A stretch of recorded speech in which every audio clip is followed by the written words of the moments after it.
I'm Susan McGinnis in the Energy News Center. I'm joined now by Robert Bryce. He is a senior fellow at the Center for Energy Policy and the Environment with the Manhattan Institute. He's also author of Power Hungry, The Myths of Green Energy and the Real Fuels of the Future. Robert, thanks for coming in. Happy to be here. We appreciate it. Now, just by means of disclosure, you're with the Manhattan Institute. That's and right. I'm just wondering if you can disclose any representatives, or do you have any funds coming from any entities in the energy sector?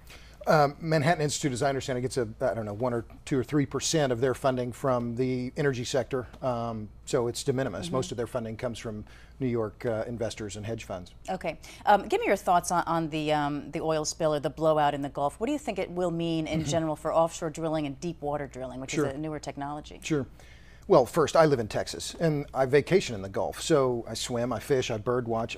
I hate this. I mean, it's terrible what's happening. And I think the environmental effects are obviously going to be significant. What they are, ultimately, we don't know.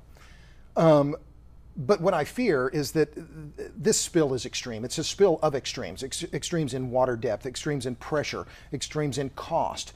I fear that the political response will be extreme, which will be to dramatically limit offshore drilling in the U.S.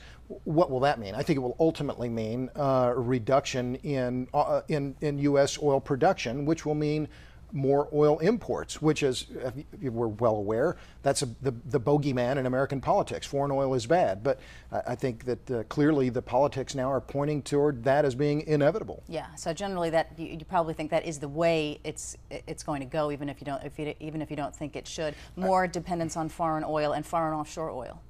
Well, yes, and look, I'm in favor of onshore drilling. I'm in favor of offshore drilling here in the U.S. This is a critical industry for the U.S. It's critical for royalties. It's critical for employment. It's critical for the whole economy. But as bad as this spill is, I think it would be a tremendous mistake to substantially limit offshore drilling in the U.S. If it is, though, do you see it picking up again after time goes by and this spill is more of a distant memory? Well, perhaps. If you look back at Exxon Valdez and you look at, I mean, this is one of my favorite statistics. I'm a numbers kind of guy, but in 1989, global oil consumption was 66 million barrels a day. Today, it's about 85 million barrels per day. So in 20 years, approximately, we've had an increase in 20 million barrels per day increase in global oil consumption. But of that 20 million barrels, only 1.6 million barrels of new consumption is coming from the U.S. So regardless of what the U.S. does, global oil demand is going to continue to grow. And if we are going to limit the growth of the industry here in the U.S., it is not going to slow the growth of the industry in Brazil, Nigeria, Angola, Australia, you name it. And accidents will happen elsewhere. But what would you say the answer is then? Once everything is fleshed out about what happened there, better safety controls and just try to stem the causes of these accidents? Well, of course, I think that's inevitable. And in fact, I was talking to an executive of a major offshore oil driller the other day, and I said, well, what do you see here? And he said, well, I see a silver lining. And I was kind of taken aback. And he said, this is going to make us better. Obviously, we're going to have to increase our safety precautions. We're going to have to get better as an industry, and that will be good for us. But it will be good for consumers all around the world. It'll be good for the environment. So he wasn't, looking at this as Dr. Pangloss and everything's great. It's not. There are going to be significant regulatory interventions. There are going to be significant safety regulations, and I think that's positive. And you say what is bad for offshore oil is good for ethanol and wind and some of the renewables. Do you see that? Sure. Is that where this is going? Well, I've been trying to think about, okay, so what, given the spill, or rather the blowout, what are the political ramifications and who wins? Well, I think it's clearly a win for onshore natural gas. It's a clear win for shale gas in the U.S. Why? Because it's domestic.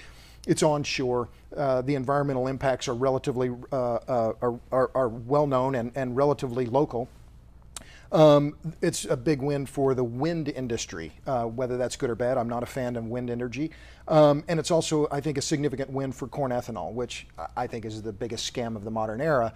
But if you look at the signals coming from the Obama administration, including the president's visit to an ethanol plant in Missouri a few weeks ago, it's clear that the EPA is now going to approve a move to E12 or E15 that will allow gasoline retailers to put up to 12 or 15% alcohol in our gasoline pool, which I think is a terrible idea. And then these other industries get a boost as this cloud is over oil and drilling and offshore drilling. Sure. But you say that oil and foreign oil are among the favorite whipping boys of American politicians, but actually you say that we're not using enough oil. Well, this is heresy. I mean, you know, I'm a heretic from out of town, Yes. right? But if you look at environmental issues around the world, the key environmental issues as we look at going forward, deforestation in the rural tropical countries. Why are people cutting down the forest? It's because they lack sufficient high quality energy sources. In particular, look at Africa. Look at the gorillas, the gorilla populations that I report on in the Democratic Republic of Congo. Some of the gorillas in the reserve there in Virunga National Park were being killed. Why? Because the charcoal makers were getting into the park and the gorillas were in the area they wanted to cut down. I asked, 60 Minutes reported on this a couple of years ago. It shocked me because Anderson Cooper asked the local environmental groups, what's the solution here? And they said, propane, butane. You give us propane or butane stoves, we'll solve this problem overnight. Yeah, but what about the emissions? What about the environmental damage that oil does? I mean, Sure. I guess the question is the cost and the damage of its replacements. Sure, there's no question. Every energy source exacts a price. There's no such thing as a free lunch, and it's particularly true when it comes to energy. But I think when you consider all of the other options and the other possible substitutes for oil, the refined products that come out of the crude oil barrel, they're almost magic substances. If oil didn't exist, we'd have to invent it. Nothing else comes close when it comes to energy density. Nothing else comes close when it comes to convenience, flexibility, scale, cost. So if oil was off the table right now, what would be ready enough to replace it? Well, I think natural gas can supplant oil in certain applications. Certainly it can be used in the transportation sector. Given the proper chemical treatment and certain pressures and temperatures, you can use natural gas to create long-chain hydrocarbons. You can use natural gas to split it and create hydrogen that you can use in fuel cells. So natural gas clearly can fill some of the demand that oil is now meeting. I'm not so bullish on batteries, particularly in the automotive sector, but I think if natural gas is going to have to fill in the future some of the demand that is now filled by the oil sector. And give us the gist of Power Hungry, because you say these are you call them the myths of green energy. Sure. Do you not see a lot of these new technologies, renewable sources of energy as part of the energy picture? Well, they will be. And they will be largely because of subsidies and mandates. If you look at solar power, if you look at wind energy, the vast majority of the projects that are now being put in would not exist but for subsidies and mandates. That's the industry is almost wholly dependent on subsidies and mandates for their future. That said, there is a role for solar and wind. There would be a bigger role if we had positive or wide-scale cheap energy storage. We don't.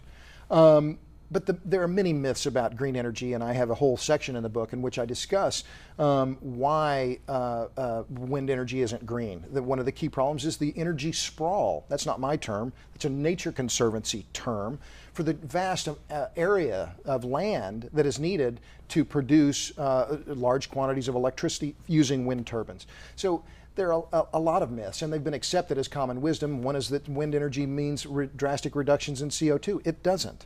So, we don't have all day here. Right, I could go on. No, but your bottom line is the the fossil fuels are needed and are here to stay for the foreseeable future. Absolutely. Globally, 9 out of 10 units of energy, 9 out of 10 units of power that we consume come from coal, oil, and natural gas.